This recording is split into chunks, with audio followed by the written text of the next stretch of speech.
Herra, Kalli, 4-3 sigur hérna í kórtum í bara ótrúlegum fótballleik. Hvernig líður?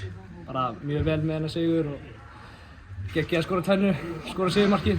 Það er bara geggjað. Staðan 0-0 í hálfleik, það var ekkert betti til þess að fengjum 7 mörk í sérhálfleikin. Nei, ég held að bjóst engin við sko, en það einhvern veginn bara gerðist. Komist 2-0 yfir, hvað gerist? Menn bara spennust í, bara menn ofpeppaðir eða hvað gerist? Þróttir að komast yfir 3-2, hvað skeiður? Bara við byrjum að missa fókus og hættum að verjast og svo einhvern veginn bara endum við að vinna leikinn. Svo setur hemmi þig inn á og þú bara klárar þetta fyrir þína menn? Já, ég þurfti að gera, það var boðið mér og ég þurfti að klára leik fyrir ákvæm. Hvað hugsaðir þegar þú komst inn? Ég hugsaði fyrir leik að ég ætlaði að skora mark, en ég hugsaði ekki kannski að skora tvennu og skora sigurmarki, en það er ekki bara enda þannig.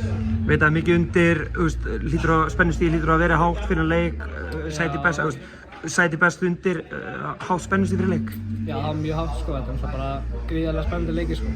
Næstu leikur var bara sunnudaginn og þá var allt undir sko. Það er bara hálfleikur í Víðinu, þeir eru 90 mínútur frá Laugardalsvelli. Hvað ætlaði að gera í Laugardalnum til að fara þangað? Bara að spila okkar bolta, bara halda áfram að sækja eins og við gerum og verðast eins og við gerum. Bara eins og við gerum allt sumar sko, það tókum mjög vel. Megum við búast við 9-10 manna leik í Laugardalnum eða hvernig býstu við seinni leiknum? Já, ég held að vera annar markaleikur sko, svona 5-2 kannski, eitthvað þannig. Herra, takk hérlega.